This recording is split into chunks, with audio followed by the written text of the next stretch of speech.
Hello दोस्तों, movie plus short में आपका स्वागत है। आज हम विशियस मूवी पर एक्सप्लेनेशन करेंगे। ये 2025 में रिलीज हुई थी। तो और देर ना करते हुए चलिए सीधे वीडियो की ओर बढ़ते हैं। कहानी पॉली से शुरू होती है। वो एक ऐसी महिला है जो अपने जीवन से थोड़ी निराश है। उसकी उम्र 30 वर्ष है, वो अविवाहित है और उसे नौकरी या भविष्य का कोई स्पष्ट रास्ता नहीं सूझ रहा है। एक रात पॉली रसोई में अपना वॉइसमेल सुन रही है। वो रात का खाना खा रही है और खुद से बात करते हुए नौकरी के इंटरव्यू की तैयारी कर रही है। रात के खाने के बाद दरवाजे की घंटी बजती है। पॉली दरवाजा खोलती है और एक बूढ़ी औरत वहां खड़ी होती है। पॉली पूछती है, क्या मैं आपकी मदद कर सकती हूँ? बूढ़ी औरत जवाब देती है, मुझे नहीं पता कि मैं कहाँ हूँ। मुझे लगा था कि मैं जानती हूँ कि इस घर में कौन रहता था। बूढ़ी औरत कहती है, एक टैक्सी ने मुझे यहाँ छोड़ा है और मेरे बेटे ने मुझे अपना नंबर दिया है। अगर मुझे उसकी ज़रूरत होगी तो मैं उसे फ़ोन करूँगी। बूढ़ी औरत की तबीयत ठीक नहीं लग रही है, इसलिए पॉली उसे अंदर ले आती है। वो घर के चारों ओर देखती है। उसके हाथ में एक बैग है और उसकी 2 उंगलियां गायब हैं। पॉली उसे पानी देती है। पॉली कहती है, अगर तुम्हारे पास फ़ोन है तो मैं तुम्हारे बेटे को फ़ोन करूँगी। बूढ़ी औरत कहती है, मेरे पास फ़ोन नहीं है, मेरे पास केवल तुम्हारे बेटे का नंबर है। वो कहती है, बाहर बहुत ठंड है, लेकिन यहाँ आग के पास मुझे अच्छा लग रहा है। फिर वो पूछती है, क्या तुम शादीशुदा हो? पॉली कहती है, नहीं। बूढ़ी औरत पूछती है, क्या तुम्हारे कोई बच्चे हैं? पॉली कहती है, नहीं। फिर वो कहती है, ये घर एक छोटी लड़की के लिए बहुत बड़ा है। पॉली कहती है, ये घर मेरी बहन लेनी का है और उसने ये मुझे किराए पर दिया है। वो सड़क के अंत में रहती है। उसकी एक बेटी भी है, एली, जिसकी उम्र 5 साल है। बूढ़ी औरत कहती है, मैं अब शुरू करती हूँ, और दूर देखने लगती है जैसे वो किसी को देख रही हो। पॉली पूछती है, क्या तुम ठीक हो? फिर वो मेज़ पर एक पुराना बक्सा रखती है और कहती है, ये अब तुम्हारा है। वो एक रेत की घड़ी निकालती है और कहती है, तुम आज रात मर जाओगी। मुझे खेद है, लेकिन ये सच है। पॉली भ्रमित होकर कहती है, तुम किस बारे में बात कर रही हो? बूढ़ी औरत कहती है, तुम्हें शायद दुख हो, तुम शायद डर रही हो, लेकिन आज रात तुम मर जाओगी और तुम इसे बदल नहीं सकती। पॉली कहती है, तुम भ्रमित हो, तुम जा सकती हो। बूढ़ी औरत कहती है, मैं जिसे जानती थी उनमें से एक यहाँ रहता था, लेकिन वो अब यहाँ नहीं है। लेकिन तुम्हें कुछ करना होगा।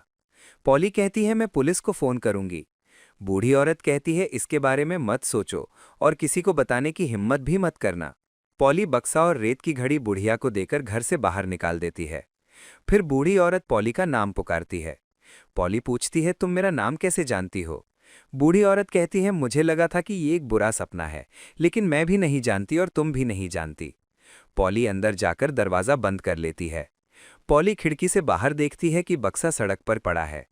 पॉली अपनी माँ को फोन करके सब कुछ बताती है। उसकी माँ कहती है कि वो एक बूढ़ी औरत है और वो क्या कह रही थी वो उसे याद नहीं कर पा रही होगी। पॉली अपनी माँ से बात करते समय बाहर जाती है और बक्सा देखती है। उसकी माँ उससे कहती है कि वो उसे डरा रही थी, इसलिए चिंता मत करो और सो जाओ। पॉली अंदर आकर नहाती है। फिर वो अपनी माँ को भेजने के लिए अपनी एक तस्वीर लेती है, लेकिन उसके पीछे से कोई गुजर जाता है। फिर उसे अपनी माँ के रूप में शैतान दिखाई देता है, जो उसे नाम लेकर पुकारता है। पॉली डर जाती है। कुछ देर बाद पॉली की माँ फिर से फ़ोन करती है। पॉली कहती है, मैंने तुम्हारी आवाज़ सुनी और तुम्हारी परफ्यूम की खुशबू महसूस की। उसकी माँ कहती है, ये पागलपन है, तुम्हें आराम करना चाहिए। पॉली ऊपर जाकर सब कुछ चेक करती है, लेकिन वहाँ कोई नहीं है। पॉली सोफे पर बैठती है और अपने सामने वही बक्सा पड़ा हुआ देखती है। पॉली अपनी माँ से कहती है, वो बक्सा मेरे सामने पड़ा है। उसकी माँ कहती है, शायद तुम इसे अंदर ले आई होगी। पॉली कहती है, मैंने ऐसा नहीं किया। पॉली बक्सा खोलती है। उसकी माँ पूछती है, तुमने बक्से में क्या देखा? पॉली कहती है, इसमें कोई रेत नहीं गिर रही है। फिर माँ कहती है, क्योंकि तुमने अभी तक शुरुआत नहीं की है।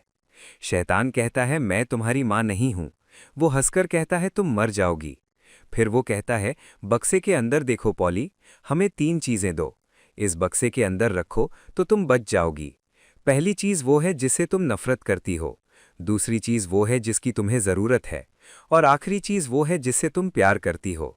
वो कहता है, क्या तुम समझ गई पॉली? कॉल कट जाता है। पॉली कुछ देर सोचती है और सिगरेट का पैकेट अंदर रखकर कहती है, मैं इससे नफरत करती हूँ। वो बक्सा बंद करके फिर से खोलती है, लेकिन पैकेट अभी भी बक्से के अंदर ही रहता है। रेत की घड़ी में रेत गिरनी शुरू हो जाती है। अचानक पॉली को उल्टी होने लगती है और एक चाबी बाहर आती है। चिंतित होकर पॉली बगल वाले घर में जाती है और कहती है, मुझे फोन करने के लिए एक फोन चाहिए। महिला अपने पति से बात करते हुए कहती है, देखो तुमने मेरे साथ क्या किया। वो हर जगह है, तुम जहां भी जाओगे वो वहीं रहेगा। वो आत्महत्या कर लेती है और कहती है, कोई तुम्हारी मदद नहीं करेगा। पॉली घर आकर मेज से बक्सा फेंक देती है, लेकिन जब वो फिर से देखती है तो उसे अपना फोन मिल जाता है। फोन अपनी जगह पर है और रेत धीरे धीरे गिर रही है। एक तस्वीर गिरती है, पॉली और उसके पिता की। ठीक उसी समय पॉली के पिता का फोन आता है। पॉली फोन उठाकर कहती है, आप तो मर चुके थे। वो कहते हैं, जिससे नफरत करती हो उसे बक्से में रख दो और समय बर्बाद मत करो। तुम जवाब जानती हो। पॉली को अपने पिता का क्रॉस नेकलेस याद आता है जिससे वो नफरत करती थी। वो उसे कमरे से निकाल लाती है। ठीक तभी राक्षस पॉली पर हमला करता है और अचानक गायब हो जाता है। पॉली बक्से में नेकलेस रखती है और कहती है, मैं इससे नफरत करती हूँ। वो फिर से बक्सा खोलती है, लेकिन नेकलेस वहां नहीं होता। फिर से रेत गिरनी शुरू हो जाती है। फिर पॉली को अपनी ही आवाज सुनाई देती है। वो उठकर आईने की ओर देखती है। पॉली जैसी दिखने वाली एक महिला हाथ में कटर लिए खड़ी है और कटर आईने पर मारती है। कटर पॉली के हाथ में लगता है और वो महिला पॉली के पीछे खड़ी है। फिर पॉली को उसकी बहन लेनी का फोन आता है। वो कहती है, तुम मेरे घर के बाहर हो। तुमने 5 बार फोन किया है और तुम कहाँ थीं? एली के साथ कुछ बुरा होने वाला है। पॉली कहती है, मैंने तुम्हें फोन नहीं किया। लेनी कहती है, मैंने तुम्हें बताया था। मुझे बताओ तुम्हारे साथ क्या हो रहा है। पॉली कहती है, मैं तुम्हें नहीं बता सकती। लेनी तब कहती है, तुम यहाँ हो। पॉली कहती है, ये मैं नहीं हूँ, दरवाज़ा मत खोलो। पॉली घर से बाहर निकलने की कोशिश करती है। वो दरवाज़ा खोलती है, लेकिन ताला फिर से लॉक हो जाता है। पॉली खिड़की तोड़ने की कोशिश करती है, लेकिन वो नहीं टूटती। पॉली बक्सा उठाकर कहती है, तुम्हें और क्या चाहिए, बताओ। टीवी चालू होता है और एली और पॉली सुस्त बैठे दिखते हैं। पैर की एक उंगली दिखाई जाती है। पॉली समझ जाती है कि उसे अपने पैर की उंगली देनी होगी। वो बहुत मुश्किल से अपनी उंगली काटकर बक्से में रखती है, लेकिन वो अभी भी वहीं है। पॉली कहती है, तुमने मुझे धोखा दिया, तुमने मेरी उंगली बर्बाद कर दी। फोन से आवाज आती है, गलत, और टीवी चालू होता है। एली खून से लथपथ है। पॉली बक्सा उठाकर आईने के पास जाती है और कहती है, मुझे बताओ इसमें और क्या रखना है। पॉली जैसी दिखने वाली आकृति उसे अपना हाथ दिखाती है, जिसकी उंगली कटी हुई है। पॉली फिर बहुत दर्द सहते हुए अपनी उंगली काट देती है। बक्से में 2 उंगलियां डालकर बंद कर देती है। अचानक लाइट चली जाती है। पॉली कहती है, यही मुझे चाहिए था जो मैंने बक्से में रखा था। वो बक्सा खोलकर देखती है कि उसकी उंगलियां गायब हैं। फिर से रेत गिरनी शुरू हो जाती है। फिर दरवाज़ा खुल जाता है। पॉली लेनी के घर जाती है जहां वो मर चुकी है। फिर वो एली के कमरे में जाती है जहां वो भी मर चुकी है। वो एली को गले लगाकर रोती है। अचानक हर तरफ से फ़ोन आने शुरू हो जाते हैं। पॉली फ़ोन उठाती है और एली कहती है, अभी खत्म नहीं हुआ है, ये तुम्हारी पसंद है, जल्दी करो। पॉली पूछती है, मुझे क्या करना होगा? एली कहती है, तुम उसे प्यार करती हो, मुझे ये तुम्हें देना होगा, और अगर मैं गलत करती हूँ तो मुझे सज़ा मिलेगी। पॉली चाकू उठाकर एली के बाल काट देती है। एली पूछती है, क्या तुम यकीन के साथ कह सकती हो कि मैं यही चाहती हूँ? जब वो काटती है तो उसे चीखें सुनाई देती हैं।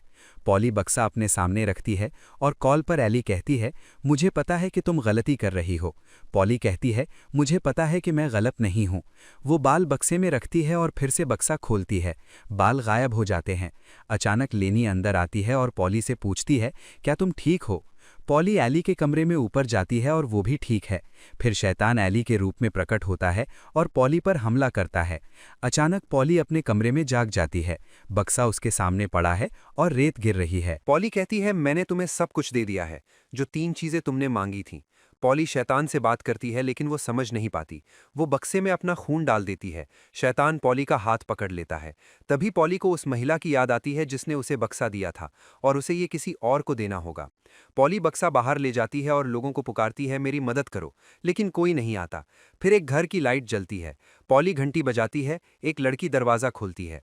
पॉली कहती है, मुझे मदद चाहिए, मुझे अपनी बहन को फ़ोन करना है, मेरी चाबियां खो गई हैं। लड़की पॉली को अंदर ले जाती है और पूछती है, क्या तुम ठीक हो? पॉली कहती है, नहीं, मैं नहीं हूँ। पॉली मेज़ पर रेत की घड़ी और बक्सा रखकर कहती है, तुम्हारा नाम तारा है। लड़की पूछती है, क्या तुम ये जानती हो? पॉली कहती है, मैं नहीं जानती। पॉली उसे बक्सा देकर कहती है, तुम मर जाओगी। पॉली अपने घर वापस आ जाती है और अचानक वही बूढ़ी औरत पीछे से वापस आ जाती है। वो आकर कहती है कि वे मुझे जाने नहीं देंगे, वे चाहते हैं कि मैं तुम्हें मार डालूं। बूढ़ी औरत पॉली पर हमला करती है, लेकिन पॉली उसे मार देती है। फिर पॉली को शुरुआती दृश्य दिखाया जाता है जहां वो बूढ़ी औरत के साथ बैठी है और बूढ़ी औरत बगल में देख रही है। लेकिन अभी भी खत्म नहीं हुआ है। बक्सा पॉली के सामने है, रेत गिर रही है और वो लगभग गिरने वाली है। अगली सुबह पॉली जागती है, सब कुछ सामान्य लगता है, लेकिन उसकी उंगली कटी हुई है। वो बाहर जाती है। पॉली ने जिस महिला से मदद मांगी थी वो जीवित है। पॉली अपनी बहन के घर जाती है जहां एली खाली खड़ी है। पॉली फिर तारा के घर जाती है जहां एली बाहर खड़ी है। पॉली बच जाती है और बाहर निकल आती है।